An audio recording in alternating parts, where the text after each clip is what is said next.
ሌላ ክርስቲያን ነቢዩ መሐመድ መጽሐፋችሁ ውስጥ አለ በግልጽ ስሙን ተጽፏል የተባላችሁ ነው። ከኢየሱስ በላይ ከጳውሎስ በላይ እንደውም ብዙ ጊዜ ምን ይላሉ መሰለ ክርስቲያኖቹ ነቢዩ መሐመድ ሁለተኛ ነቢይ ከሆኑ ለምንድነው ትንቢት ያልተነገረላቸው ይላሉ።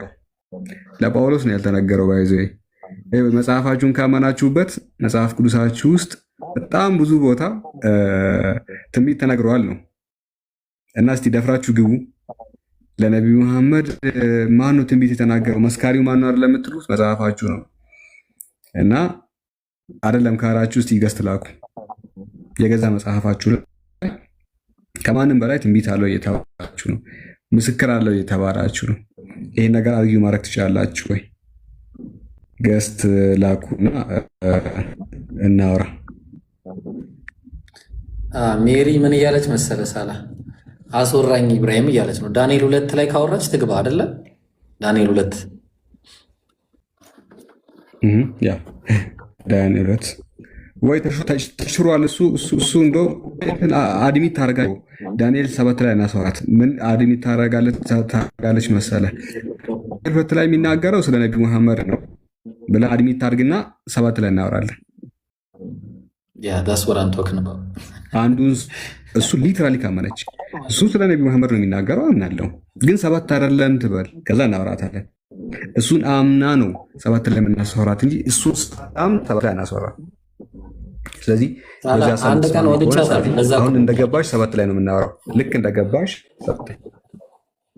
አታወራም። ዳንኤል 2ን መቼም አታወራም። አንድ ቀን አስገብቼ ልክ ልኳን እንትን ብዬ አስወጥቻታለሁ። በዚህ በዳንኤል 2 ጥቅስ መሰረት አምና ነው የወጣቸው። በተአምር ማለት ነው አትገባም ዛሬ በዚህ ጥቅስ። ኦኬ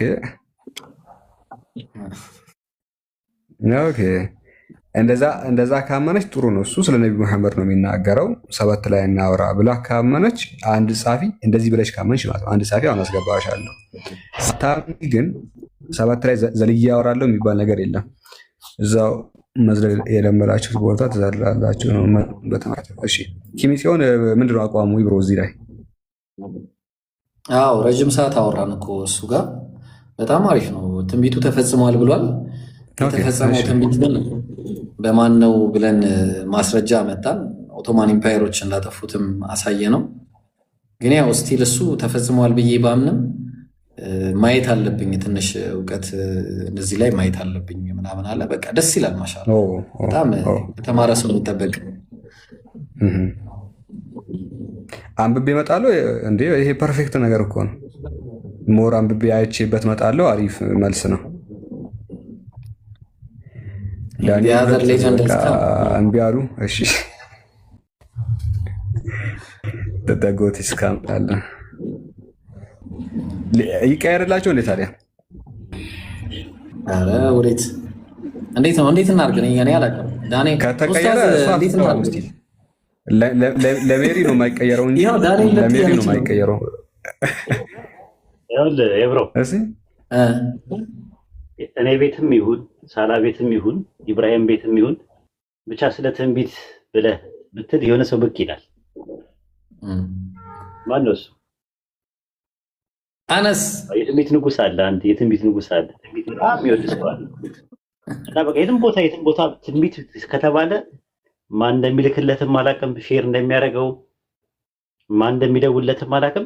ብቅ ይላል። በቃ ወዲያው ከጎሬው ይወጣል። የፈለከውን ስላሴ አስተውሎታል። ወላሂ በደንብ ነው እንትን ያልኩት። ኢምራን ትንቢት ይባል ብቻ ከጎሬው ከየት እንደሚመጣ አታውቅም። ማን እንደሚደውልለትም ማን ሼር እንደሚያደርግለትም አላውቅም። ብቅ ይልና ጉብ ይላል። ስለዚህ ለሱ ለምን አንተውም? ራሱ ዳንኤል 7ን ምን ይመስላችኋል? እንደው በቃ ማለት እኛ ያልፈለገን ምናምን የሸሸን ነገር እንዳይመስል ዳንኤል 7ን ታወራ ከአንበሳው ከድቡ ከነብሩና ከአራተኛው አውሬ ከነ የሰው ልጅ እስከሚለው ትንተና ለአነስ ሞተውን እንልቀቅለት። ምን ይመስላችኋል? ደስ ይለናል። ኡስታዝ ሰላም አለይኩም ወራህመቱላሂ ወበረካቱ። አነስ ሰላም ነው ኡስታዝ። ወአለይኩም ሰላም ወራህመቱላሂ ወበረካቱ። ኡስታዝ እንዴት ነህ?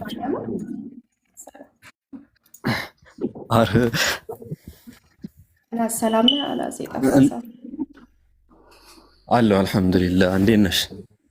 እግዚአብሔር ይመስገን። ኦኬ ዳንኤል ላይ ያወራችሁ ነበረ። ይቅርታ ዳንኤል 7 እሺ፣ አነስ ዳንኤል 2ን አላወራም ብላ ትተዋለች። ችግር የለውም። እሺ ዳንኤል 7 ላይ እናውራ። ሜሮን ችግር የለውም። 7ም 2ም 9ም ሁሉም ኮኔክት ያደረጉ ናቸው። 4ቱ ኪንግደሞች 7ም ላይ ተጠቅሰዋል። ሌላም ቦታ ላይ ስለተጠቀሱ ችግር የለውም። ዋናው ፖይንት ምንድን ነበረ ግን ዳንኤል 2 ራሱ ላይ ስትሄድ ለነቢዩ ነው እዛ ጋር ስለ ድንጋይ ያወራል። ስለ ድንጋይ የሚያወራው ደግሞ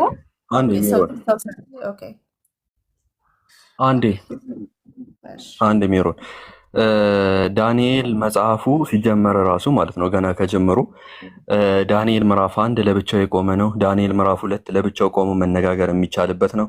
ዳንኤል ምዕራፍ 3 ለብቻው ቆሞ መነጋገር የሚቻልበት ነው። አጠቃላይ 12 መጽሐፎች አሉ አይደል በውስጡ። እነዚህ እንዳለ ለየብቻው ቆሞ መነጋገር የሚቻልበት መጽሐፍ ነው ራሱ ማለት ነው። ስለ ኪንግደሙ ደግሞ ካወራን ስለ መንግስቱ ካወራን ደግሞ ችግር የለውም። ዳንኤል 7 ላይ የሚሄደን ማውራት እንችላለን። ዳንኤል 2 ላይ የሚሄደን ማውራት እንችላለን። ሶ ዩ አር ኢንትረስትድ ኦን ዳንኤል 7 ዳንኤል 7 ላይ ኢንትረስትድ እስከሆንሽ ድረስ ዳንኤል 7 ላይ እናውራ። ዳንኤል 7 ላይ አራቱ መንግስታት ተመሳሳይ ናቸው ብለሻል አንቺ ራሱ አድሚት እንዳደረግሽ። ፈርስት ዋን ባቢሎን፣ ሰከንድ ዋን ሚዶ ፐርሺያ፣ ሰርድ ዋን ግሪክ፣ ፎርዝ ዋን ሮም። ኦኬ በእነዚህ ከተስማማን ዘንዳ እዛው ላይ ጥያቄ ያ ሊትል ሆርን የተባለው ማን ነው? ትንሽዬው ቀንድ የተባለው ማን ነው? ሜሮን ዳንኤል 7 ላይ ጊዜ እኔ ምን መሰለህ ትንሽ ጥያቄ ከምትጠይቀኝ ሀሳብ መናገር አልችልም። አንድ ተናግሬ ነው እኮ ከዛ ጥያቄ የምትጠይቀኝ መጀመሪያ ማለት ነው። እናገራለሽ ከኛ ፐርስፔክቲቭ እናገራለሽ ችግር የለውም። ይሄንን መልሽልኝና ያ አንድ ሜሮን ይሄንን መልሽልኝና ከዛ በኋላ በደንብ ክሊር እየሆነ ስለሚመጣ ተናገሪያለሽ። ሶ ዳንኤል 7 ላይ ሊትል ሆርን የተባለው ሂስቶሪካሊ ማን ነው?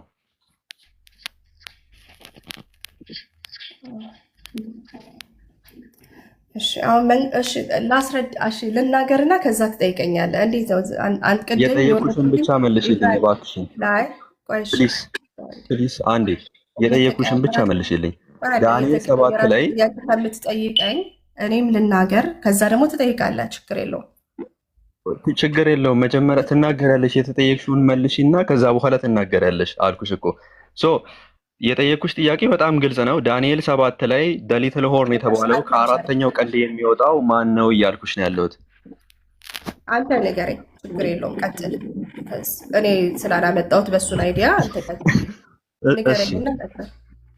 እሺ ችግር የለውም። በቃ እንትን ማለት እኮ በጣም ቀላል ነው። ላይክ ይሄን ነገር አላየሁትም የሚለው ሐሳብ እኮ በጣም ሲምፕል የሆነ ነገር ነው። እንደዛ ልትይኝ ትችላለሽ በአጭሩ ማለት ነው። ሶ ዳንኤል 7 ላይ ሊትል ሆርን የተባለው ማን ነው ከተባለ ዳስ ኮንስታንቲን። ምክንያቱም እዛ ላይ ስለዚህ ሊትል ሆርን ስለዚህ ትንሽዬው ቀንድ የተገለጹ ባህሪያት አሉ። እነዚህን ባህሪያት እንዳለ አጣምሮ በአንድ ላይ የያዘው ማን ነው? ኮንስታንቲን ነው። ሶ ኮንስታንቲን ከሆነ እዛ ላይ የጊዜ ቀመር አለ። ያ የጊዜ ቀመር ምንድነው ደግሞ 350 ዓመትን የሚሰጠን የጊዜ ቀመር አለ። ማለትም የህዝቡ ቅዱሳን የአምላክ ቅዱሳን ህዝቦች ለ200 ለ50 ዓመት ለ350 ዓመት በዚህ አውሬ በዚህ ትንሽዬው ቀንድ አገዛዝና በሱ አገዛዝና በሱ ተከታዮች ስር ምን እንደሚሆኑ ያስቀምጣል። እንደሚበደሉ እንደሚሰቃዩ ያስቀምጣል። የአምላክ ቅዱሳን ህዝብ ማለት ነው። ሶ የ350 ዓመት ቀመር አለን። ሶ ቅድም እንዳልኩሽ ሊትል ሆርን ኮንስታንቲን ከሆነ የ350 ቀመር አለን። ኮንስታንቲን መቼ ነው የተወለደው? 272 ላይ። ሶ 272 ላይ 350 ዓመት ስንጨምር ስንት ነው የመጣው? 632 ነው የመጣው ራሱ ማለት 622 ኤግዛክትሊ ነብዩ ሰለላሁ ዐለይሂ ወሰለም የነበሩበት ታይም ማለት ነው የሚመጣው። ሶ ከታይሚንጉ ጀምረን ከዛ በኋላ ደግሞ ማን ነው ይሄንን ትንቢት ያሟላው ወደሚለውም ከታይሚንጉ ጀምረን እስከ ፍጻሜው ድረስ ማን የፈጸመው እስከሚለው ድረስ የሚያሟላው እስልምና ነው፣ ነብዩ ሰለላሁ ዐለይሂ ወሰለም ናቸው። ሶ እዚህ ላይ ኦብጀክሽን ካለሽ ኮመን ኦብጀክሽን ካለሽ ማቅረብ ትችያለሽ።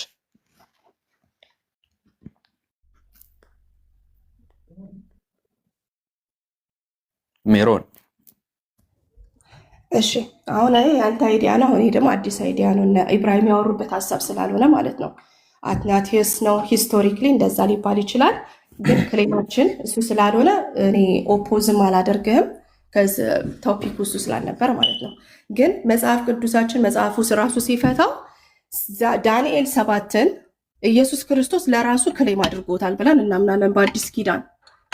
ኦኬ በአዲስ ኪዳን የሰው ልጅ ይላል በደመናት ላይ ይመጣል ከክብሩ ጋር ብሎ ኢየሱስ ክርስቶስ አይ ብሊቭ በማቴዎስ 28:26 አይ ቲንክ ኮሬክት ሚ ኢፍ አም ሮንግ እዛ ቦታ ላይ ይሄንን ክሌም አድርጓል። ስለዚህ ዊ ካን ኮንክሉድ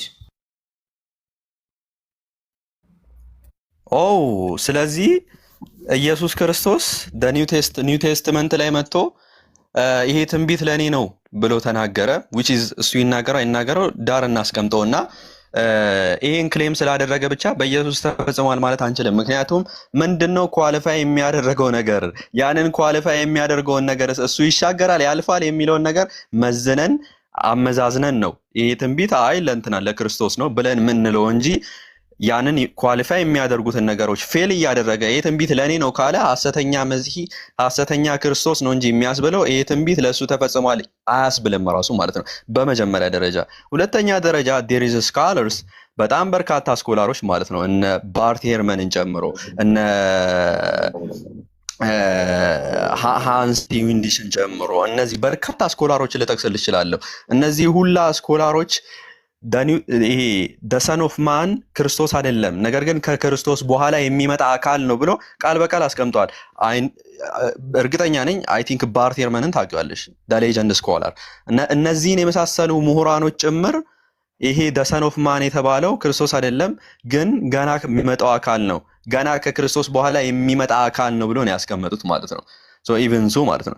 ነገር ግን ኢየሱስ እነዚህን ኳሊፋይ የሚያደርጉ ነገራቶችን ማለፍ አለበት። እነዚህን ኳሊፋይ የሚያደርጉ ነገራቶችን የማያልፍ ከሆነ ግን ያ እንትን ላይ ዳንኤል ላይ ክሌም ያደረገው አካል ሊሆን አይችልም። ይልቁንስ ሐሰተኛን መሲህ ነው የሚሆነው እነዚህን ትንቢቶች ለእርሱ ካደረግነው ማለት ነው። በመጀመሪያ ደረጃ ኳሊፋይ ከሚያደርጉ ነገራቶች ታይም ላይን አለ። ታይም ላይኑን መጠበቅ አለበት። ታይም ላይኑን ደግሞ አይጠብቅም። የሮም ዲቪዥን መቼ ነበር የተፈጠረው? በ392 የተፈጠረው። ይህንንም ታይም ላይን ገና ከጅምሩ ታይም ላይኑን አያሟላም። ምክንያቱም ክርስቶስ የመጣው ከዛ በፊት ከ100 ዓመታት በፊት ነው የመጣው። ስለዚህ ታይም ላይኑን አያሟላም በመጀመሪያ ደረጃ። የቆንስጣንቲንን ታይም ላይን አያሟላም በሁለተኛ ደረጃ። በሶስተኛ ደረጃ ሮማውያንን አላሸነፈም። ይልቁንስ እናንተ እንደምታምኑት በሮማውያን ተገሎ ነው የሞተው፣ እናንተ እንደምታምኑት ማለት ነው። ስቲል ይህንንም የትንቢቱን መስፈርት አያሟላም። ስለዚህ እነዚህን ኳሊፋይ የሚያደርጉትን ነገር እስከማያሟላ ድረስ ያ ትንቢት ለክርስቶስ ነው ማለት አንችልም። ይልቁንስ ይሄ ሐሰተኛ መሲህ ነው የሚያስብለው ማለት ነው። እዚህ ላይ ኦብጀክሽን ካለሽ መልስ ካለሽ ለማዳመጥ ዝግጁ ነኝ። ስለዚህ ኳሊፋየሮችን ከመጀመሪያው እንየው ማለት ነው። እንዴት ነው ኳሊፋይ የሚሆነው ስንል ኢየሱስ ክርስቶስ ብዙ ጊዜ ራሱን የሰው ልጅ እያለ ይጠራ ነበር አይደል? በመጽሐፍ ቅዱስ ይጠራል አይጠራም? አናስ የሰው ልጅ ታውቃለ ስያሜ አይደለም። ኢየሱስ የሰው ልጅ እያለ ሲናገር ዝም ብሎ ራሱን የሰው ልጅ ብሎ መጥራት ስለፈለገ ሳይሆን ስያሜው አይደል? አንድ እሱ ነው። ይሄን ማሟላቱ ይሄ ምሮ የሚለውጠው ለውጥ ኳሊፋይ የሚያደርገውን ነገር ያሟላል ወይ? እነዛ አሁን ያቀረብኩልሽን መስፈርቶች ያሟላ እንደሆነ ንገሪኝ። ከዛ ወደዛ እንሄዳለን። ከመሰረቱ ተነስተን ወደዛ እንሄዳለን ማለት ነው። ሁለተኛ ኢየሱስ ክርስቶስ ቃል በቃል ጎሄድ እሱ ንገሪኝ። ይሄንን እኮ ኦልሬዲ ነግሬሻለሁ እኮ። እሺ እንመጣለን እኮ ወደዛ እንዴ። እሺ ሁለተኛ ኢየሱስ ክርስቶስ ቃል በቃል ዳንኤል 7ን ተጠቅሞታል አልኩ። የሰው ልጅ በሰማይ በደመና ሲመጣ ታያላችሁ አላቸው አይደል እንዴ? አይደለም? በስርዓት ዳንኤል 7 ላይ የተጠቀሰውን እሺ እኔ እኮ አልኩሽ እኮ ሜሮን፣ ደግሜ ልበልልሽ። ያው ሜሮን አንዴ እናንተ ምን መሰላችሁ የምትፈልጉት? አንድ ብቻ ይዘ እሱን ፉልፊል አድርጓል ወይ ነው የምትፈልጉት? ግን እሺ ቆይ አንዴ ሜሮን ያልሽውን ማለት ነው። ብዬልሻለሁ። ክርስቶስ ይሄንን ለራሱ ክሌም ቢያደርገውም የሚለውጠው ነገር የለም። አይካን ግራንዳት ለራሱ ክሌም አድርጎታል ብዬ ግራንት አደረገው። አንደኛ መስፈርት፣ ሁለተኛ መስፈርት ብለሽ ራሱ ነው አንዱን መስፈርት ነው እያመጣሽ ያለሽው ማለት ነው። ኦኬ ይህንን ግራንት አድርጌሻለሁ፣ ችግር የለውም። ነገር ግን ኳሊፋይ ያደርጋል ወይ ብዬ ያመጧቸውን መስፈርቶች የሚያሟላ ከሆነ አስቀምጪልኝ። ቀጥይ። እሱን ካልክ አንተ ምንድን ነው ያልከው?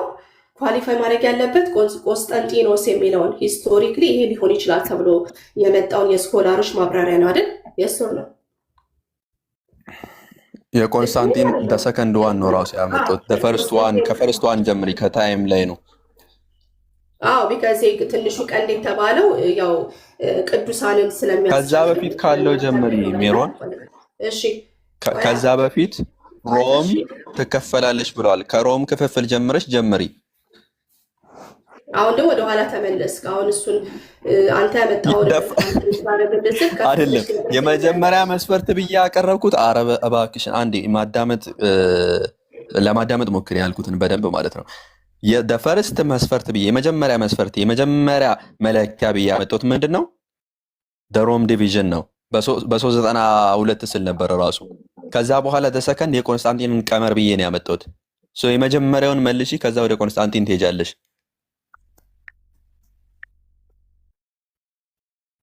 ፑሽንግ በፖይንት ነው። ስለ ቆስጠንጢኖስ ቆስጠንጢን ብለህ ያመጣውን ነበር ለእኔ የሰጠው።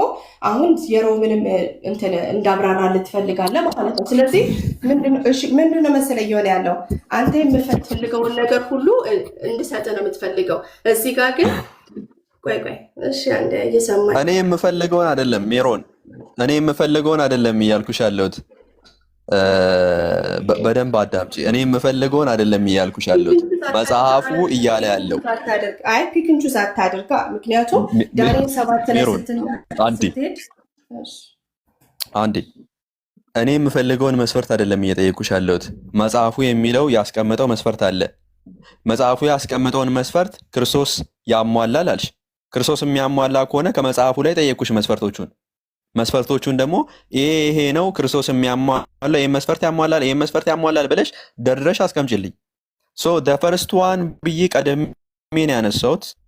ይሄ ድጋሚ ያነሳኸው ምናምን ብለሽ መጀመሪያ ነው ያነሳሁት። 1 ብዬ 2 ብዬ 3 ብዬ ነው የቆጠርኩት መስፈርቶችን ካዳመጥሽ ማለት ነው በትክክል። 1 ብዬ ያቀረብኩት መስፈርት ታይም አለ፣ የሮም ክፍፍል አለ። በዛ በሮም ክፍፍል በኋላ ነው ወይ ክርስቶስ የመጣው ብዬ ጠየቁሽ። አይ አይደለም፣ ኦብቪየስሊ ከዛ በፊት ነው የመጣው። ስለዚህ ከዚህ ከጅምሩ ብዬ ነው የተናገርኩት። በደንብ ካስተዋልሽ ማለት ነው፣ ሀቀኛ ሆነሽ በደንብ ካስተዋልሽ ከጅምሩ ይህንን መስፈርት አያሟላም ነው ያልኩሽ። ስለዚህ ከዚህ ጀምረሽ መልስ ስጪኝ፣ መልስ እፈልጋለሁ።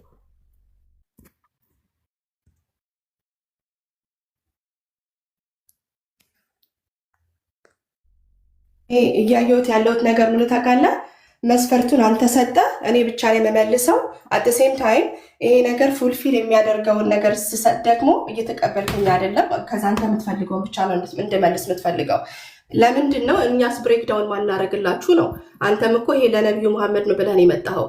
ስለዚህ የኔንም ኦብጀክሽን ኦር ደግሞ አይደለም የሚለውንም ነገር መቀበል አለብህ። አንተ ብቻ ጥያቄ መሆን አልችልም። ይቅርታ እኔ ያሟላል ብዬ እየጠቀስኩልህ ነው። የትኛው ጥያቄው መመለስ ካልቻልሽ ችግር የለውም፣ ጥያቄ አስተናግድሻለሁ እኔ ችግር የለም። ስለዚህ አንተም እኮ ክሌም አድርገሃል ለነብዩ ነው ካልክ፣ አንተም ደግሞ ይሄን ነገር ፉልፊል ማድረጉን ደግሞ አንድ በአንድ ማየት አለብን። ቆይ እሺ፣ ቆይ ለምሳሌ ችግር የለውም ቆይ እሺ፣ ሰማኛ እንደማመጥ ከጥንት ነው የመጣው ይላል እዛ ጋር ራሱ መቆም ይችላል እኮ። ቆይ ልነግርሽ ነው ከጥንት ነው የመጣው። እሺ እሱ ጋር ነው ቆሞ ነው የመጀመሪያ ልነግርሽ ነው። እሺ አንዴ አዳምጪ። እኔ ኮመን ኦብጀክሽን የምታቀርቢውን ነቢ ሰለም ነው ብዬ ለተናገርኩት ነገር የምታቀርቢውን ኮመን ኦብጀክሽን ላስተናግድሽ ፈቃደኛ ነኝ ብዬሻለሁ። ግን አንቺ ነሽ መጀመሪያ መተሽ ለክርስቶስ ነው ብለሽ ክሌም ያደረግሽው። ለክርስቶስ ነው ያልሽውን ቃል ትክጂዋለሽ ኦር እንዴት ነው ትቀበይዋለሽ? አሁንም ስቲል ሆልድ አድርገሽዋል። ለምሳሌ ኢየሱስ ክርስቶስ አምላክ ነው ብዬ ስለማሰብ ጅማሬው ከጥንት ጀምሮ ነው ብሎ ዳንኤል ስለተናገረ አውቶማቲክሊ ለኢየሱስ ክርስቶስ እንደሆነ እኔም ብቻ ሳይሆን ብዙ ክርስቲያኖች ይስማማሉ።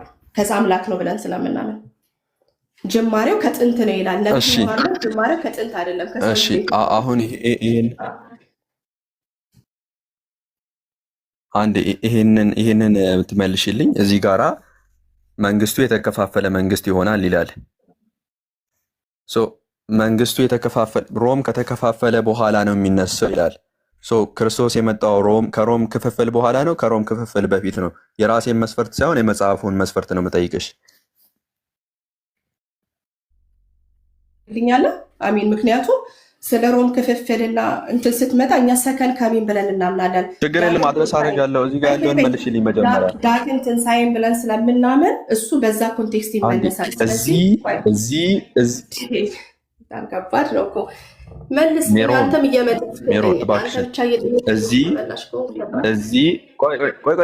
ቆይ አንዴ ዳግም ትንሣኤ ነው ያልሽውም ኮንታ ነው የሚከትሽ። አንዴ አዳምጪኝ። እዚህ አልረግጥም። አንድ ቦታ ነው ቆመን የምናወራው። መጀመሪያ እድል ሰጥቼሽ ነበረ። ኮመን ኦብጀክሽን እዚህ ላይ ላነሳሁት ነገር ካለሽ አቅርቢ ብዬሽ ነበር። አላቀረብሽም። ክርስቶስ ነው ብለሽ አነሳሽ። ያነሳሽው ምንድነው? ኒው ቴስተመንት ላይ ክርስቶስ ይህን ትንቢት ለራሱ አድርጎታል አልሽ። ለራሱ አድርጎታል ብለሽ ክሌም ካደረግሽ ኦኬ አቀረብኩልሽ፣ መለኪያ አቀረብኩልሽ። ከመለኪያዎች ውስጥ የመጀመሪያውን አቀረብኩ። ይህንን የሚያሟላ ከሆነ ንገሪን፣ ማያሟላ ከሆነ ግን ፌል የሚያደርግ ከሆነ ደሰከንድ ካሚንግ ላይ ነው የሚያዋላውም ካልሽ እዛ ላይ ደግሞ እንመጣበታለን። ያንንም ጥርስና ምላሱን በጥሰን እናያለን ማለት ነው። መጀመሪያ እዚህ ላይ መልሽልኝ።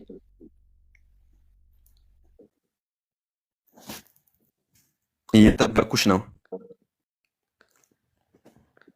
ስለሽንግራ ገባኝ እኮ መመልስልህ አንተ መስፈርት ነው። ኦኬ የምትመልሽልኝ ምንድነው? አራተኛው መንግስት አለ ቁጥር ስንት ላይ ነው? እኔን ተኝ። እኔ አላመጣም። መጽሐፉን ነው የምናነበው። አንዴ መጽሐፉን እናንብበው። አራተኛው መንግስት አለ ሁሉን እንደሚቀጠቀጥና እንደሚያደቅ ብረት ይበረታል፣ እነዚህን ሁሉ እንደሚፈጭ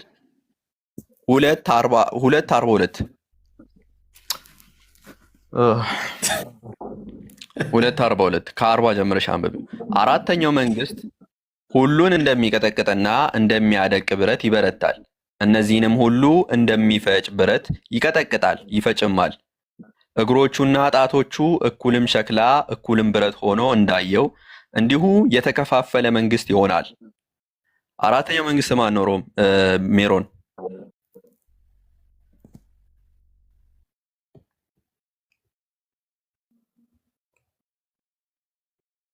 አራተኛው መንግስት ማን ነው?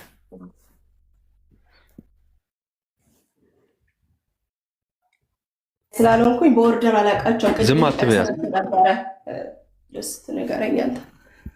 በኦርደር ስለማላውቃቸው እንትን በልልኝ። አታውቂውም? አራተኛው መንግስት ጀስት ተናገር እኮ ዝም ብለህ እየከፋፈልክ እየጠየቅከኝ ነው ማለት ሙሉ ሀሳብ እንድናገር እየፈቀድክልኝ ስላልሆነ አስረዳና ጠይቅ ጥያቄህን አዘሆል። እሺ አይ እኔ እኮ በዚህ ቶን ስታወሪ ላይክ ኢንቨስቲጌት አድርገሽ ምናምን ሪሰርች ሰርተሽ ምናምን የምታወሪ ነበር የመሰለኝ። ምዕራፍ 7 ላይ ነበር ወይ ሁለት ተመለስክ? ቀደም ራስሽ ነው ያልሽው። ቆይ አንዴ ራስሽ ነው ያልሽው። ሜሮን ዱስ ፕሮፌሲስ ኢዝ ኮኔክትድ ፕሮፌሲ። አንዱን ራስሽ ነው ያልሽው ቅድም ራሱ ማለት ነው። እነዚህ ፕሮፌሲዎች ኮኔክትድ ፕሮፌሲዎች ናቸው አልሽ አላልሽም?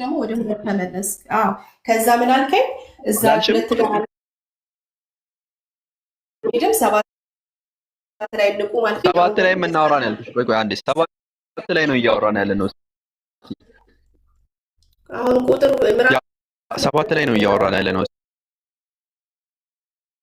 7 ላይ አራተኛው መንግስት አለ። አራተኛው አውሬ አለ። ይሄንኛው አራተኛው አውሬ ዳንኤል 2 ላይ ደግሞ ቀደም ብሎ የተገለጸ ስለዚህ አውሬ የተገለጸ ነገር አለ። እሱም ደግሞ የተከፋፈለ መንግስት እንደሚሆን ነው። አራተኛው አውሬ ማን ነው ብዬ ጠየቁሽ። አውሬውን እንኳን አታውቂም፣ አራተኛውን አውሬ ማለት ነው። ግን እዚህ ጋር የተከራከርሽን ያለሽው ቢያንስ ግን እነዚህን ጥቅሶቹን እነዚህን አራቱን መንግስታት አረብ አግዥን ቀጥል ማለት ሀሳብ አጠቃል ማለት ሮም ነው ሊሆን የሚችለው። ሮም ነው።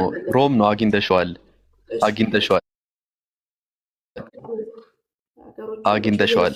ዘመኑ የቴክኖሎጂ ነው። የአወራሽ ሪሰርች መስራት ትችላለች። በጣም ቀላል ነው። የራሷን ነገር ነው። ኤኒዌይ የተከፋፈለ መንግስት ይሆናል አለ። የሮም ዲቪዥን መቼ ነበረ?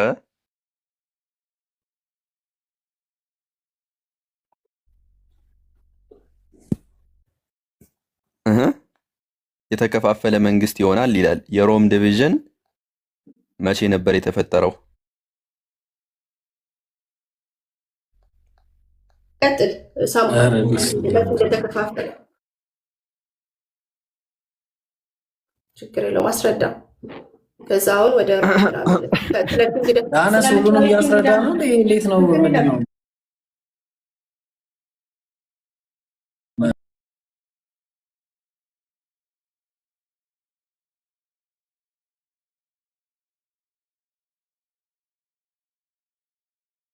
ዳንኤል ኦኬ፣ ጥሩ ዳንኤል 7:14 ላይ የሰው ልጅ ከሰማይ ደመናት ጋር መጣ የሚለው ሰከንድ ካሚንግ ላይ ክርስቶስ ከሰማይ ደመና ጋር ይመጣል የሚለው ከሰማይ ወደ ምድር ነው ወይስ ከምድር ወደ ሰማይ ነው? ሰማይ ወደ ምድር። ዳንኤል ምዕራፍ 7 ቆይ ተረጋጊ። ዳንኤል ምዕራፍ 7 ቁጥር 14 ላይ የሰው ልጅ ከሰማይ ደመና ጋር መጣ የሚለው ከምድር ወደ ሰማይ ነው ወይስ ከሰማይ ወደ ምድር ነው? ኦኬ፣ እዛ ትንቢቱ ላይ ነው አንተ ያለኸው ማለት ነው። ዳንኤል 7:14 ላይ ነኝ ያለሁት። በጣም ልዩነት አላቸው። ቅድም ያልሽው ምንድን ነው? ኢየሱስ ሰከንድ ካሚንግ ላይ ከደመና ከሰማይ ወደ ምድር ነው የሚመጣው አልሽ። እስማማለሁ እሱንም። ዳንኤል ምዕራፍ 7 ቁጥር 14 ላይ ባለው ጥቅስ መሰረት ከምድር ወደ ሰማይ ነው ወይስ ከሰማይ ወደ ምድር ነው ከደመና ጋር የሚመጣው የሚለው ታነብልኛለህ? እዛ ጋር ከሰማይ ወደ ምድር ነገር ነው እንደምትከራከሩት እንጂ እኮ አይደለም። ማታውቂውን ነገር ላይ እንዴት ሙግት ትገጥሚያለሽ? አነስም እኮ የተቸገረው ይሄንን ነው። አነብልሻለሁ፣ ግን ማታውቂውን ነገር እርግጠኛ ጥያቄ ጠየቁሽ። ጥቅሱን አንብብልኝ እንዴት ይባላል? ጥቅሱን አንብበሽው አታውቂም እንዴ? የሰው ልጅ የሚመስል ከሰማይ ደመናት ጋር መጣ፣ በዘመናት ወደ ሸመገለው ፊት አቀረቡት አለ። ማን ነው በዘመናት ወደ በዘመናት የሸመገለው ማን ነው? ያቀረቡት እንደማን ናቸው? እሺ፣ እዚህ ጋር ስፔሲፊክሊ ስለ አንድ አካል ነው እየተናገረ ያለው። የጠየቁት ጥያቄ በዘመናት የሸመገለው ማን ነው? ያቀረቡት እንደማን ናቸው? እሺ፣ በዘመናት የሸመገለው እዚህ ጋር የተባለው ኢየሱስ ክርስቶስ ነው ብለን ነው የምናምነው። ያ የቀረበው ወደ ማን ነው? በዘመናት የሸመገለው ለሰው ልጅ የሰጠው ማን ነው? ለሰው ልጅ ስልጣንም ግዛትም የሰጠው ማን ነው? በክርስትና ፍቺ መሰረት እግዚአብሔር አብ ነው ብለን እናምን እንችላለን። ስለዚህ በዘመናት የሸመገለው ማን ነው? ስልጣንን ተሰጠኝ ስለተባለ አንዴ ዳንኤል ምዕራፍ 7 ላይ በዘመናት የሸመገለው የተባለው ማን ነው? በክርስቲያኒቲ ቴዎሎጂ አንጻር በክርስትና ኢየሱስ ነው ብለን የምናምነው። ተሳስተሻል። አንድ ማስረጃ አታመጭ። ከቸርች ፋዘርስ ከራስሽ ከፕሮቴስታንት ኮሜንተሪ ማታመጭ። በዘመናት የሸመገለ የተባለው ዳንኤል ምዕራፍ 3 ቁጥር 13 ላይ አውጪ ይኸው ኮሜንተሪ ላውጣለህ። አውጪ ዳንኤል ምዕራፍ 7 ክፈችው። ምን ኮሜንተሪ ትጠቅሻለሽ? ዳንኤል ምዕራፍ 7 ቁጥር 13 ላይ በዘመናት የሸመገለው የተባለው ክርስቶስ ነው የሚል ማስረጃ አምጪ። አብ ሆነ ያንተ አርጊመንት ማን ነው ብለህ ነው የምታምነው? ችግር የለውም። እኔ አብ ነው አልኩኝ። አንቺ ወልድ ነው የሚለውን አምጪ። የኦሊሰስ ትምህርት ውስጥ ነው የገባሽው። ተመልከቱ፣ ያጀማ ተመልከቱ፣ ክርስቲያኖች ተመልከቱ፣ ስሙ ፕሮቴስታንቶች፣ ኢየሱስ አብ ነው ብላ እያስተማረች ነው ያለችው። አብ ምንድን ነው? ክርስቶስ ለክርስቶስ ስልጣን ሰጠው እንደሚሉት እንደ ኦሊሰስ ትምህርት ውስጥ ነው የገባችው። ተመልከቱ። በዘመናት የሸመገለው ለዛ የሰው ልጅ ለሚባለው ስልጣን ግዛት እንደሰጠው ይናገራል። በዘመናት የሸመገለው የተባለው ዳንኤል ምዕራፍ 7 ላይ ያለው ወልድ ነው ወይም ደግሞ ክርስቶስ ነው ብላ አርፈዋለች። ማስረጃ አምጪ። ቻትጂፒቲ ዛላ ኮመንተሪ ላውጣ። ኮመንተሪ ብለሃል። እኔ እኮ ነው ብያለሁ፣ ግን ማስረጃ ነው የፈለግከው። ስለዚህ ኮመንተሪ እኮ አምጪ፣ የፈለግሽው ኮመንተሪ አንቺ እና ክርስቶስን ክፈችው፣ ክፈች በትልቁ አድርጋት።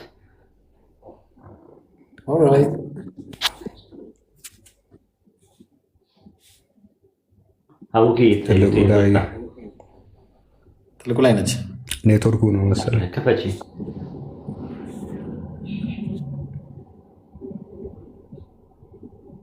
ስሙን ብትነግረኝ እኔ በጎን እንዳይ ታወጣዋለህ። እሺ፣ እንደዛ እኔ ስለማይመቸኝ ስልክ የለኝም።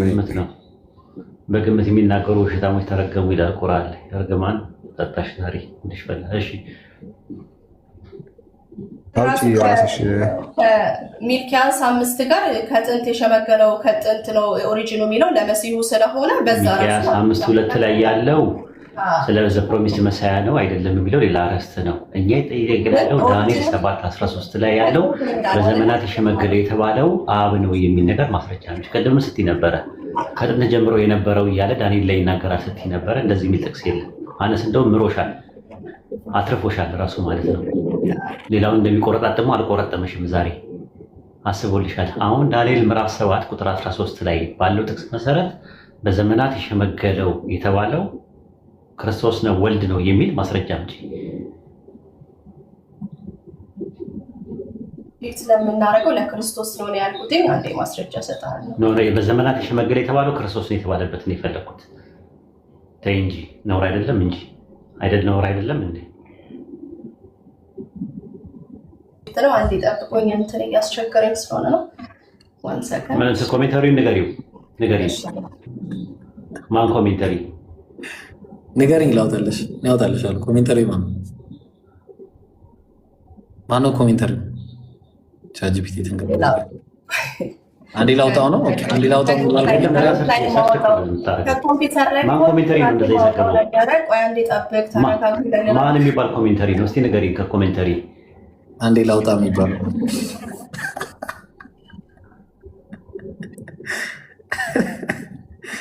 አላላ ወይስ አንቺ ልጅ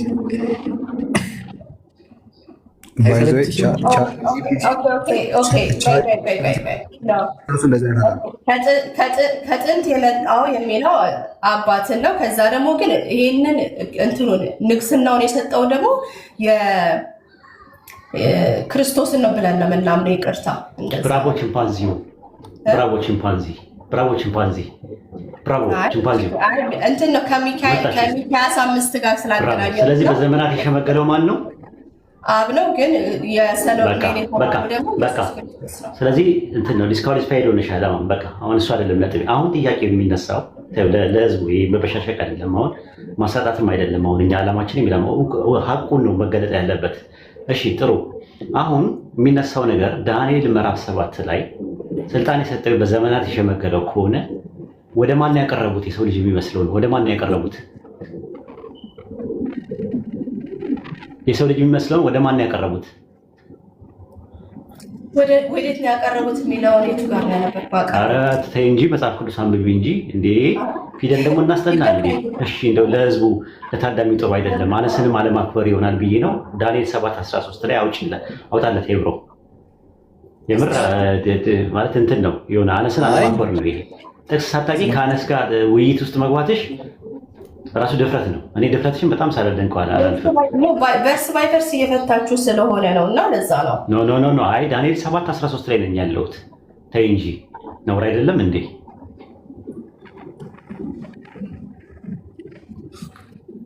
በሌሊትም ራእይ ያየው የሰው ልጅ የሚመስል ከሰማይ ደመና ጋር መጣ፣ በዘመናት ወደ ሸመገለው ደረሰ አለ።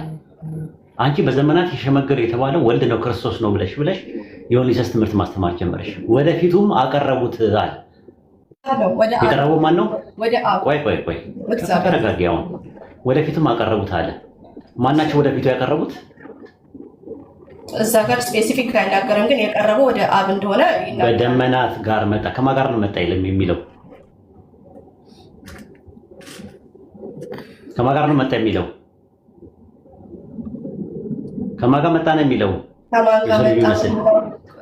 የሰው ልጅ የሚመስል ከማን ጋር መጣ ነው የሚለው? ጥቅሱን አንብቢው።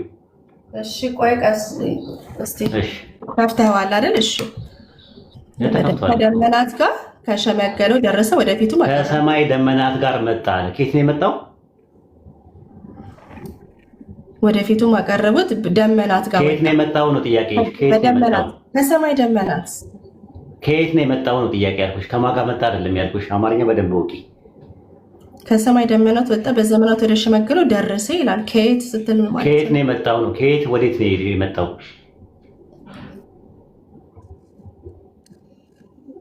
ጥያቄ አልገባኝም። ከየት ነው የመጣው ስትለኝ ከየት ነው የመጣው? ወደ ማን ነው የመጣው? ወደ ማን ነው የመጣው? ወደ ማን ነው የደረሰው? ወደ አብ፣ ወደ እግዚአብሔር አብ፣ ወደ አብ ነው የደረሰው። ስለዚህ በዘመናት ወደ ሸመገለው ከመጣ ከየት ነው የመጣው? ከየት ነው ወዴት ነው የመጣው?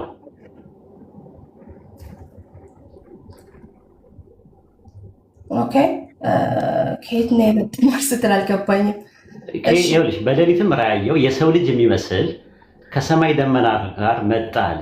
በዘመናት ወደ ሸመገለው ደረሰ፣ ወደፊቱም አቀረቡት አለ። ወደ አብ ነው የመጣው ወይም ደግሞ ወደ ሸመላት ወደ ሸመገለው ነው። ስለዚህ አሁን ይሄ ሰከንድ ካሚንግ ነው የሚያሳየው ወይስ የሰው ልጅ ከምድር ወደ ሰማይ መሄዱን ነው የሚያሳየው? ከምድር ወደ ሰማይ መሄዱን ነው የሚያሳየው። እሺ እንደሱ ማለት ነው። እንደሱ ካልክ የሰው ወደ እግዚአብሔር መሄድ እንደሚያሳየው በዚህ መሰረት የጠየኩሽ ጥያቄ የሰው ልጅ ከሰማይ ደመናት ጋር መጣ የሚለው ከሰማይ ከአብ ቀኝ ወደ ምድር መምጣትን ነው የሚያሳየው ወይስ ከምድር ወደ አብ ነው መሄድን የሚያሳየው? እዚህ ጥቅስ ላይ በቁጥር 13 መሰረት የሰው ልጅ ወደ እግዚአብሔር መሄድን ነው የሚያሳየው፣ ወደ አብ። ስለዚህ ሰከንድ ካሚንግን አያሳይም። ዳንኤል 7:13 ላይ ልክ ነኝ? ከዛ ደግሞ ዝቅ ብለን ማንበብ እንችላለን። ሌላው ነው እሱን አይደለም ጥያቄ።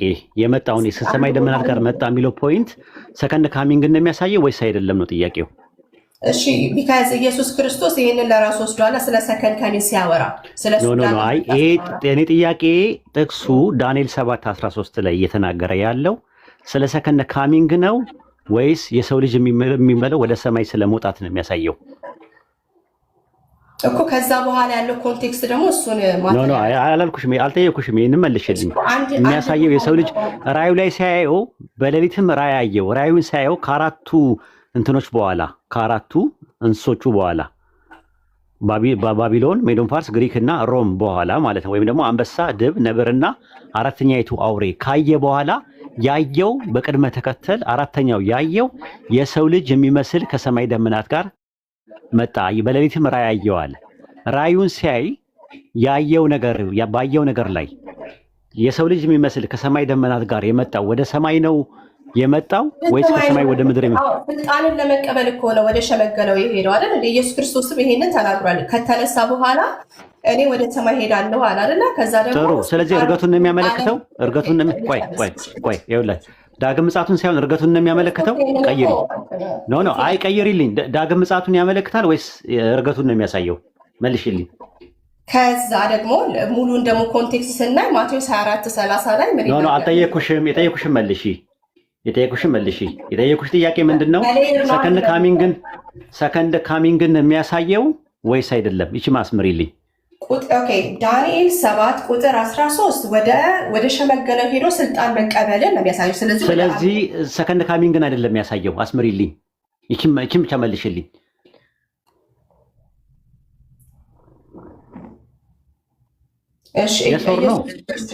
ቆይ ሁለት ሌየር አለው ትርጓሜው እያልኩ ነው። ማቴዎስ 24:30 ላይ ደግሞ የሰው ልጅ ይላል በሰማይ ላይ ይሄ ስለ ሰከንድ ካሚንግ ነው የሚያወራ አይደለም። ማቴዎስ 24:30 ቅድም ስነግርህ የነበረው ኢየሱስ ክርስቶስ የሰው ልጅ ከሰማይ ደመናት ጋር ይመጣል ብሎ ክርስቶስ ሲናገር ዳግም ምጽአቱን ነው ወይስ አይደለም?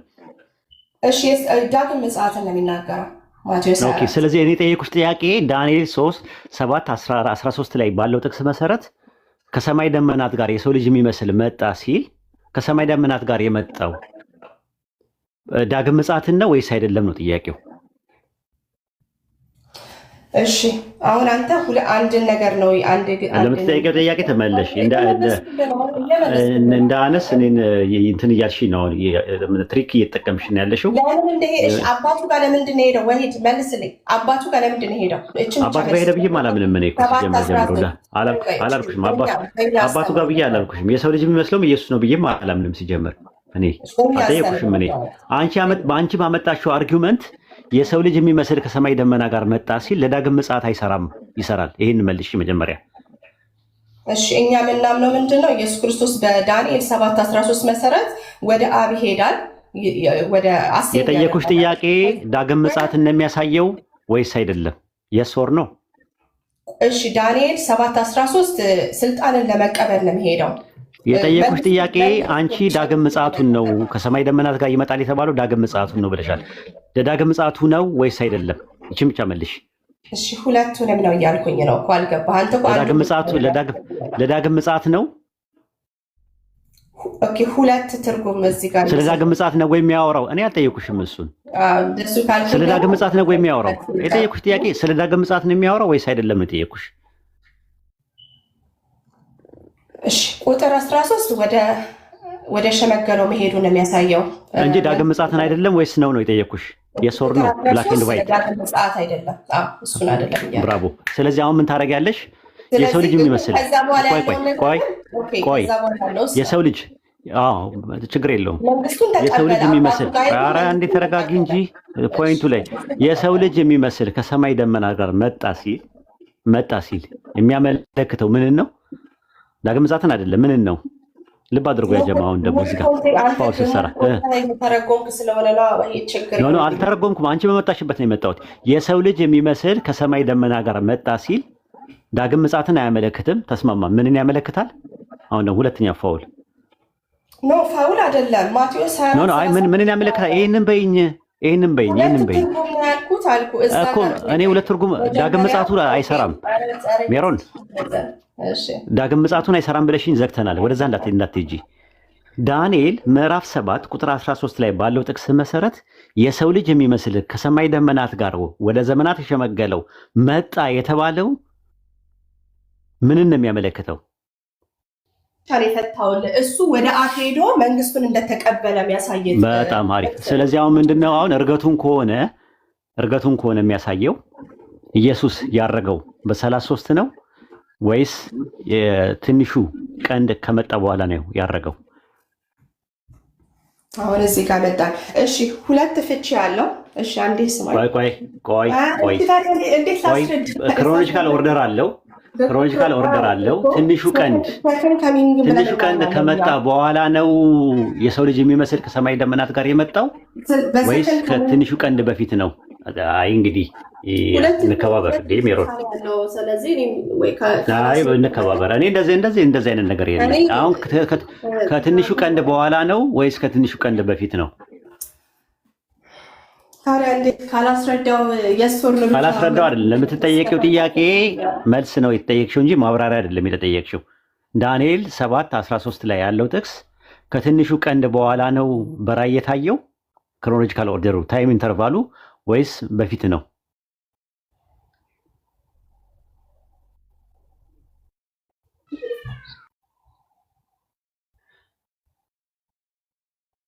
ሜሮን ሚዩት ነሽ። ሚዩትሽን አንሺ።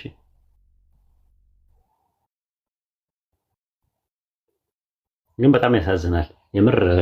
ስራም ላይ ስለሆንኩኝ ነው። አይ እንትን አይደለም። እሺ ቀለል ላድርግልሽ። ቀለል ላድርግልሽ። ኢየሱስን ግዛት መንግስት ምናምን ነገር የሰጠው ማን ነው? ግዛት መንግስት ምናምን ባንቺ እምነት ሊሄድልሽ በሰማይና በምድር ስልጣን ተሰጠኝ ይላል ኢየሱስ ክርስቶስ። የጠየቁሽ ጥያቄ ኢየሱስ ስልጣን ግዛት ምናምን የሰጠው ማን ነው? አባቱ መቼ ነው የሰጠው? መለኮት ከስጋ ጋር ሲዋሃድ ወይስ በኋላ ላይ? አሁን እሱ ሌላ ቶፒክ ነው። እሱን አለ እኮ መቼ ነው የሰጠው?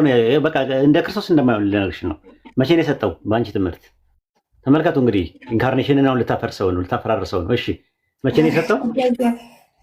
መቼ ነው ስልጣን ግዛት ምናምን የሰጠው? መቼ ነው? ከተነሳ በኋላ ነው። ይሄንን ነው የምናውቀው። ከሙታን ከተነሳ አስምሩ ያጀማ እንግዲህ በክርስቲያኒቲ ቴዎሎጂ ውስጥ ቆይ አይደለም ሰማይና ምድር ተሰጠኝ አለ።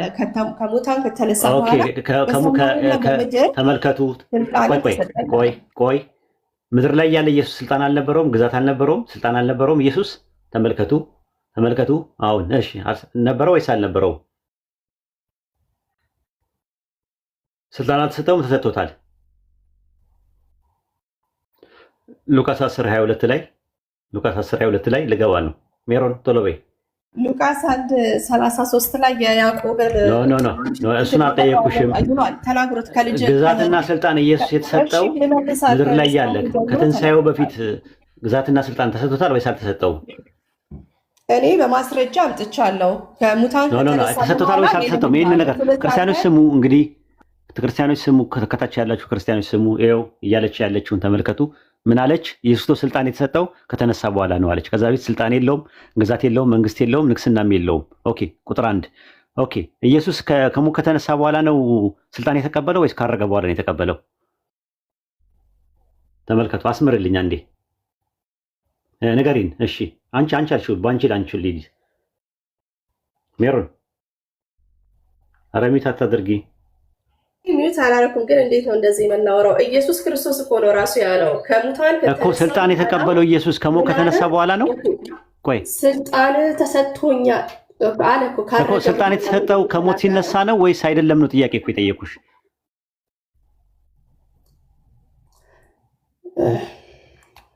እሺ መልሽልኝ። እንደሚለው ከሙታን ከተነሳ በኋላ ስልጣን ተሰጠው። ከማድረጉ በፊት ነው ወይስ አይደለም? እሺ በጥቅስ እንመልስ። ለምን ኖ አይኔ አልጠየኩሽም። እኔ ጥቅስ ስፈልግ ትሰጥኛለሽ።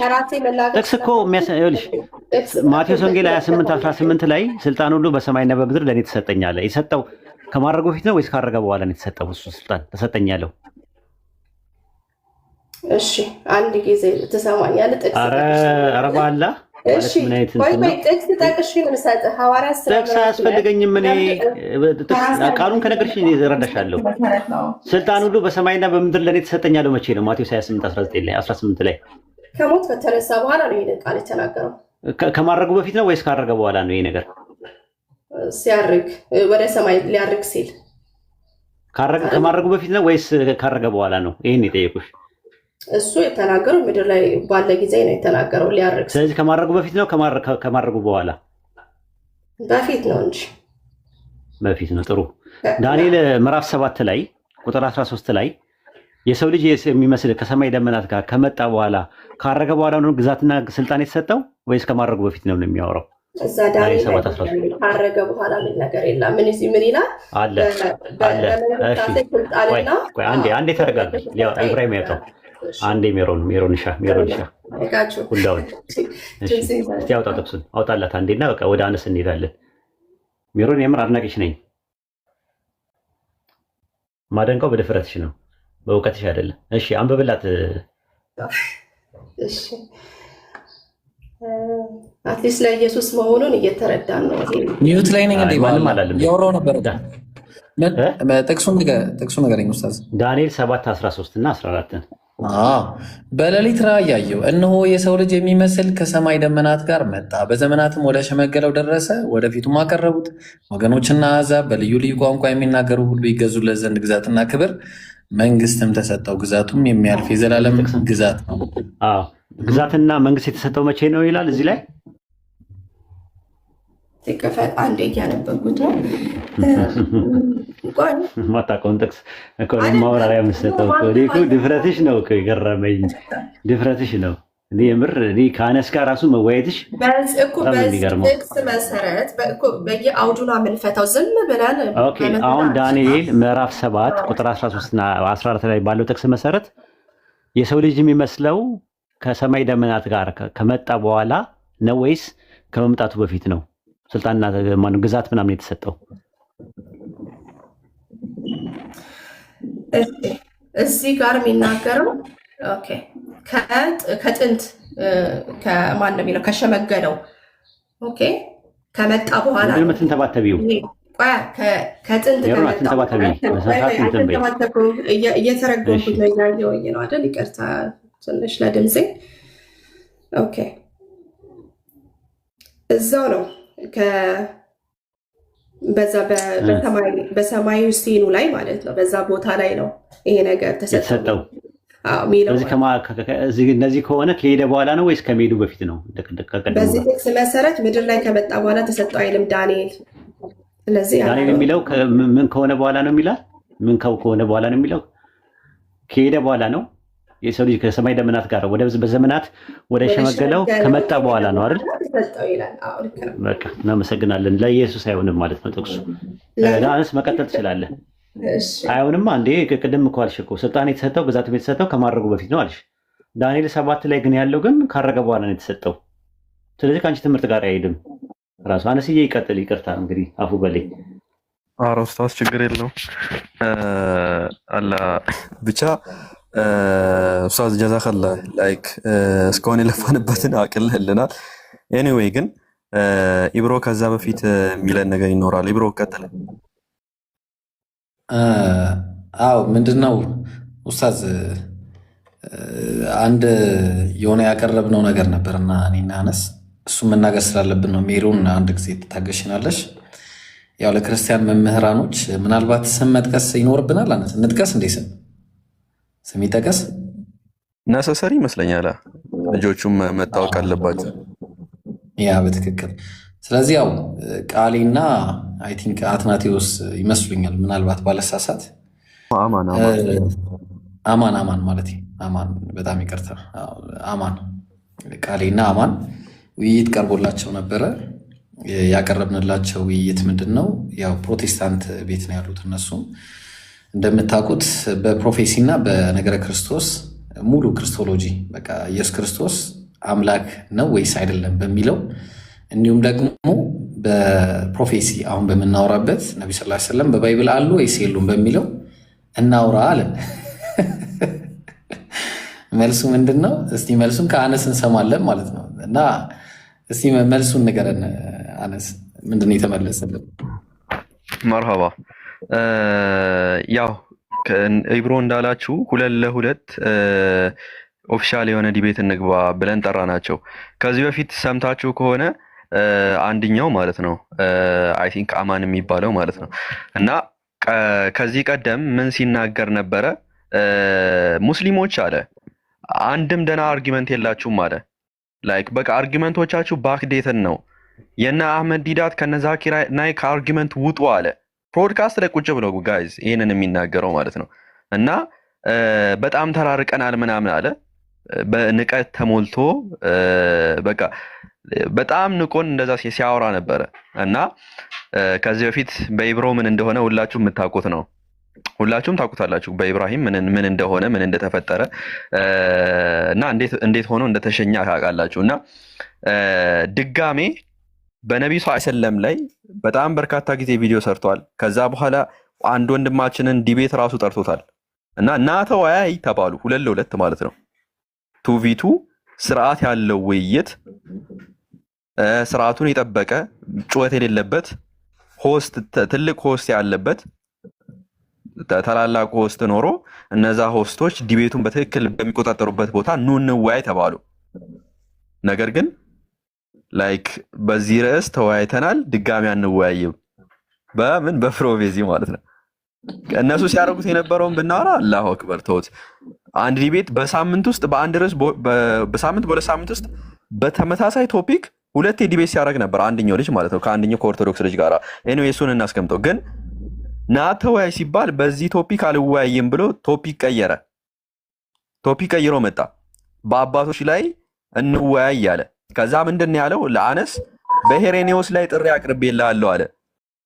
በሄሬኔዎስ ላይ ስታወራ ሰምቻለሁ፣ በሄሬኔዎስ ላይ ጥሪ አቅርቤልሃለሁ አለ። በደንብ አስተውሉ። እኔ ቅድመ ኒቂያ አባቶች የኒቂያን ስላሴ ያውቃልን ብዬ በማነሳበት ወቅት ሄሬኔዎስን ከአንድ ከሁለት ቀናት በላይ አንስቼውም አላውቅም። ባነሳው ቁጥር በርካታ አባቶችን በርካታ አቃቢያንን የክርስቲያን አቃቢያንን የጠራውት ለዲቤት ዩስጦስ ሰማዕቱ ላይ ነው። ግን ይህንን ጆሮ ዳባ ብሎት ሄሬኔዎስ ላይ እንወያይ አለ።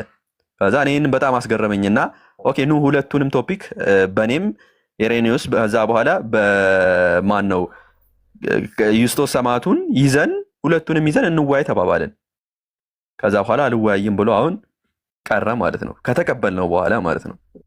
ኢብሮም ደግሞ ያቀረበለትን ርዕስ ኢየሱስ ፈጣሪ ነው በሚል በተገደበ ርዕስ እንወያይ አለ። ኖ ይህንንም በሚያጠቃልል ህዝቡን በሚያረካ በነገረ ክርስቶስ በአጠቃላይ እንወያይ ተባሉ። እምቢ ሲሉ ማለት ነው ለሎለት። ከዛ በኋላ አልመጡም፣ ድጋሜ በሚያሳዝን ሁኔታ አልመጣም፣ አልወያይም በዚህ ርዕስ አለ እና ታዘቡ። ያ ጀማ እዚህ ውስጥ ያላችሁ ሁላችሁም በደንብ ታዘቧቸው እነዚህ ልጆች ማለት ነው። እኛ ፊት ቀርቦ አይወያዩም እነዚህ ልጆች፣ ቤታቸውን ከፍቶ ግን ያወራሉ እና ይሄንን በደንብ እንድታስተውሉ ነው። እና ቀጥል ኢብሮ እና ኡስታዝም ትዝብትን መግለጽ ትችላለህ። ቀጥል ኡስታዝ። ኡስታዝ ከመቀጠሉ በፊት ጀዛከላ አነስ፣ እኔ በጣም የገረመኝ ነገር ማለት ነው እኔ ያቀረብኩት አውጥተን ማንበብ ምናምን እንችላለን፣ ሁሉም አለን መረጃውና ያው አይደረግም እንጂ ምንድን ያደረግነው ያው ክርስቶሎጂ እና ፕሮፌሲ ነው መጀመሪያ የተባለው። ሰው እኔ በክርስቶሎጂ እኔ ብቻ አይደለም እኔና አነስ ሁለታችንም ሁለት ለሁለት አነስም ክርስቶሎጂንም ፕሮፌሲም እኔም ክርስቶሎጂም ፕሮፌሲም ሁለታችንም አንድ ላይ እንግባ ተባለ። ከዛ ምን በቃ እኔ ያልኩት እኛ ያልነው እኔና አነስ ምንድን ያለው ለአንዴና ለመጨረሻ ጊዜ ህዝቡ እረፍት ያገኘ በቃ። ምክንያቱም እኔ ሁል ጊዜ ስለ ክርስቶስን አወራለሁ እንደምታውቁት፣ አነስም ሁል ጊዜ ፕሮፌሲን ያወራል። በቃ እኔና እሱ መርጅ ሆነን አንድ ላይ ሁለቱንም ይዘን እንግባ በቃ ይረፍ ህዝቡ እረፍት ያገኘ ስንላቸው ማምለጫ ምን ተደረገ? ስፔሲፊክ የሆነ ርዕስ ይዳሳል እኮ ርዕሱ ክርስቶሎጂ ውስጥ እኮ ይዳሳል። ኢየሱስ ፈጣሪ ነው ፍጡር ነው የሚለው ይዳሳል እኮ ጋይስ። እኛ ሲጀመር እኔ የባህሪ አምላክ አይደለም ብዬ ነው ማምነው ኢየሱስ እንጂ አምላክ አይደለም ብዬ አልከራከርም። ማንም ሙስሊም እንደዛ ብሎ የሚከራከር የለም። የባህሪ አምላክነቱን ሲገልጽ ፈጣሪ ነው አይደለም በሚለው መናገሩ አይቀርም። ግን ቀየረውና ምናደርገው ቃልዬ እና የእሱም ወገን አንድ ላይ የሆኑት ከማን ጋር እንዳወራ እናውቅም። እኛ የጠራነው ሁለት ሰው ነው። ከዛ ምን አሉ ኖ ስፔሲፊክ በሆነች በዚች በቃ እችን የምታለው አርዕስ እችን በዚህ እናርጋለን። ከዛ ፕሮፌሲ ያው ታውቃለህ፣ ፕሮፌሲን የሚመጣ አንድም ክርስቲያን የለም ሲጀመር። ይህን ነው በኢየሱስ ክርስቶስ አምላክነትም አንድም የሚመጣ ክርስቲያን የለም። አሁንም ነገር ልንገራቸው። ስለዚህ ከዛ አነስን እንዳለው እንግዲህ ባላለውና ባልዋለበት ስታወራ ሰምቻለሁ ብሎ የውይይት ጥሪ አልጠራም። ስለዚህ ታዘቡ እንግዲህ አላ ያሳያችሁ። እኛ ይኸው አሁንም ሬዲ ነን። እኔና አነስ ሁለት ለሁለት ማንኛውም የሚገባ ክርስቲያን ካለ በክርስቶሎጂ እና ምንድን ነው የሚባለው ፕሮፌሲ ማለት ነው። እያንዳንዱ የምታመጡትን የኢየሱስን አምላክነት እንዳለ ጥለነው ለነቢዩ ሰለላሁ ዐለይሂ ወሰለም አድርገነዋል። በጣም እናዝናለን። ስለዚህ እንደዛ ነው። ለማንኛውም አሁንም ካለ መግባት የምችሉ ሰዎች ካለ ጥሪ እያቀረብን ነው ስቲል። ስለዚህ አስተያየት መስጠት የምፈልጉ ካላችሁ ኡስታዙና ቀጥልና ምናልባት ትዝብተን መናገር የምፈልግ ከሆነ ካልሆነ ያው ኢንሻላህ እዚህ ድረስ ነው እንግዲህ ልነግራቸው ይፈልግ ነው። እሺ አይ ቲንክ ኡስታዝ የለም። አይ ቲንክ ያው የለም። ይሄ ነው ያለው ነገር። የሚዋይ ማንም ክርስቲያን አፖሎጂስት የለም እኛ ፊት ማለት ነው። ከፈለጋችሁ በስላሴ ከፈለጋችሁ በክርስቶሎጂ ከፈለጋችሁ በፕሮፌሲ ከፈለጋችሁ ስክሪፕቸር አለ መዋየት እንችላለን ማለት ነው። ስክሪፕቸር ራሱ አስቀምጠን ማለት ነው በቴክስቹዋል ክሪቲሲዝም ማለት ነው ራሱ። ግን ማንም መጥቶ የሚዋይ ሙስሊሞች ፊት ቀርቦ የሚዋይ አንድ ክርስቲያን የለም። ይህንን አውቃችሁ ክርስቲያኖች ይህንን አውቃችሁ የሚያድናችሁ ጀርባችሁን የሚይዝ አንድም ሰው እንደሌለ አውቃችሁ እኛ የምናወራውን ነገር እዚህ ጋር መታችሁ ከኛ ጋር ዲስከስ አድርጋችሁ ነገሩን ብትቀበሉ ነው የሚሻላችሁ ማለት ነው። ያለውን እውነታ ብትቀበሉ ነው የሚሻላችሁ። ምክንያቱም ጀርባችሁ የሆነ ያውቃል ይሄ ሰው ይህንን ነገር እኮ እንትና ያውቃል ብላችሁ የምታስቀምጡት ነገር የለም። ምክንያቱም መጥቶ ስለማይወያዩ እነዚህ ልጆች ሙስሊሞች ፊት ቀርቦ ስለማይወያዩ ማለት ነው። ይህንን በደንብ እንድታውቁት ነው። ኤኒዌይ ይህን ሀሳብ ያነሳ ነው ማለት ነው። ያው ኢብሮም እንዳደረገላችሁ ጥሪውን ኦልሬዲ መድገሙ አስፈላጊ አይደለም። ስለዚህ ይህንን አውቃችሁ ክርስቲያኖች እንድታሰላስሉ ነው። ስለዚህ አሁን ወደ ርዕሳችን እንመለሳለን። ወንድሞች ሌሎች ሀሳብ ካላችሁ ኡስታዝ አወከርም አለ ማሂር ቀጥሉ። እኔ እኮ ትገርሙኝ። አይ ሞራላችሁ የሚገርም ነው ወላሂ ማሻአላ።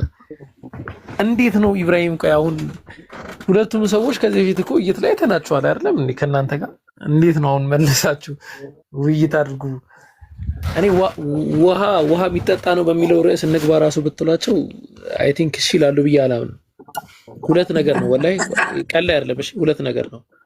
አንደኛ የሞራል በሞራል መነካት ነው። ሁለተኛ በያዙት ነገር አለመተማመን ነው። እንግዲህ አላህ ያሳያችሁ። በጀስቲን ማርቲር ዙሪያ በዩስጦስ ሰማዕቱ ዙሪያ እንወያይ ሲባል አይ በሄሬኒዮስ ዙሪያ ነው የምወያየው። እሺ ችግር የለውም ሄሬኒዮስንም ዩስጦስ ሰማዕቱንም ይዘህናና በሁለቱም ዙሪያ እናውራ ማለት ይሄ ቢግ ኦፈር ነው። ለምሳሌ እኔ እንደ አንድ ሙስሊም አንድ ክርስቲያን መጥቶ ከሰለፎች መካከል ሁለት አካልን ጠቅሶ እነዛ አካላቶች ሪሊ ተውሂድን ያምኑ ነበረ ወይ የሚል ውይይት እናርግ ቢለኝ የፈለግከውን ምረጥ ነው የተመቸውን አካል ማለት ነው። አስቡት ምን አይነት ውድቀት እንደሆነ።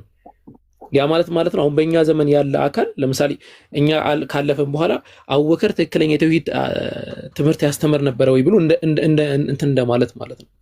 ይህንን አለመወያየት ማለት ክርስቲያኖች እንግዲህ ራሳችሁን ፈትሹ። ገና ጓዳው አልተነካም።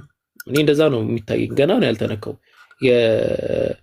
የቸርች ፋዘር ገና አልተነካም። በሚመጥንና እንትን ባለ ደረጃ ገና እየተነካ የሚመጣ ጊዜ ትንሽ ለወገኖችም አዳጋች ነው የሚሆነው። ሁለተኛውም ርዕስ the same thing ነው። የኢየሱስን ፈጣሪነት አንድ ጥቅስ ቆላሲያስን ጠቅሶ በቃ እንደዚህ ሁሉ በርሶ እንደዚህ ተፈጥሯል ምናምን ብሎ ለመሞገት ይሄን ጠባብነት ይዞ መምጣት ማለት ራሱ አሳፋሪ ነው። ለኦዲየንሱ ራሱ ክብር አለመስጠት ነው። ምናልባት የሙስሊሙን ኦዲየንስ በፕሮቴስታንቶች ሂሳብ አስበውት ከሆነ ነው ወይ እንደ አንድ ሙስሊም እኮ ይብሮ ምናልባት ይብሮ ማነስም እንደ አንድ ሙስሊም እኮ ከፕሮቴስታንት ጋር መወያየት እኮ የለበትም። ኦዲየንስ የለም፣ እውቀት የለም፣ ዜሮ ነው አሁን ላይ ባለው ደረጃ ማለት ነው። ግን እንደው ያሉትን ርዝራዦች እንያዝ በሚል ነው ውይይቶች ምናምን የሚደረጉት። የተወሰነ መማማር ቢፈጠር የተሻሉ ናቸው የተባሉ ሰዎች ማለት ነው። እንዴ ላይቭ ላይ አሁን ክፉ አታናግሩኝ። ላይቭ ላይ ገና 30 40 ሰው የማያዳምጣቸው ልጆች እኮ ሊሆኑ ይችላሉ። ግን ሰው ይማራል በሚል ነው የተወሰነ ይሻላሉ ረጅም ጊዜ ቆይተው ይሆናል በሚል ነው። እና ይህንን እምቢ ማለት እንግዲህ በጣም አሳፋሪ ነው። እና ይህንን ፖይንት ልስማው ብዬ በጣም ስስቅም ስለነበረ ያው መናገር 23 ወርዷል። እሺ 23 እያሉ እና ያ በጣም አሳፋሪ ነው። መታችሁ ታደጉ፣ ስላሴንም ይሁን ታደጉ። ፕሮፌሲን ተውት እንግዲህ አሁን 96 መጣ። ፕሮፌሲን ተውት ይቅርባችሁ፣ እሱን ችግር የለውም። ሆዲ እሱን ግን ሌላው ላይ አውሩ፣ ቢያንስ ስላሴ ላይ አውሩ፣ ቸርች ፋዘር ማለት ነው፣ ነገረ ክርስቶስ ላይ አውሩ። አላህ ሂዳያ ይስጣቸው። እንግዲህ ይብሮ ቀጥሉ። አሚን አሚን። ይሄንን ለመናገር ነበር። አይ እሺ ጀዛከላሁ። ግን እንዲህ ማድረግ አለብን። ያው እኔም ትንሽ ደክሞኛል። ከዚህ ጋር ስንቀሳቀስም አላዩኝም እና ያው አንዳንድ ማድረግ ያለብኝ ነገሮችን ማድረግ ያለብኝ። ጀዛኩሙላሁ ኸይረን ለነበረን ቆይታ። እንግዲህ ውይይታችንን ጥሪያችንን ሰምታችኋል። መምጣት እንደምትችሉ ተስፋ እናደርጋለን። በዚህ በፕሮፌሲ ዙሪያ ብዙ ሰው ይሰልምባቸዋል። ሳይሰልምባቸው በፊት ኑና ተወያዩ። በመጀመሪያ ቃል ነበረ፣ ቃሌ ሙሀበላው ተብሏል። ቪዲዮ እንሰራለን አነስ። እሺ አነስ ቪዲዮ እንሰራለን። እውነቱን ኮላብ የሚደረግበትን ካወቃችሁት ይብሮ እንደዛ አድርጉና ቪዲዮ ኮላብሬት አድርጉና ያ እንሰራለን። እንደዛ ደግሞ ስትሉ እንትኖች ደግሞ ዝም ብሎ ነው ማንም ሰው ደግሞ ዝም ብሎ ተነስቶ ይብሮን ተቀብያለሁ የሚሉ አሉ። ከድሮ ጀምሮ ፕሮፌሲ ላይ ይቀበላል። ምን ሆነ ነው? ለምለም ትቀበላለች፣ ለምለም ትቀበላለች። አይ ብዙ አካላቶች ሊኖሩ ይችላሉ። ይብሮ ዝም ብሎ ተቀበለው አላ አሁን አንተ ቼክም አታረጋቸውም። ቪዲዮ አሁን ለምሳሌ የተጠራችው ልጅ ቼክም አታቃትም፣ ቪዲዮንም ቼክ አታረግም።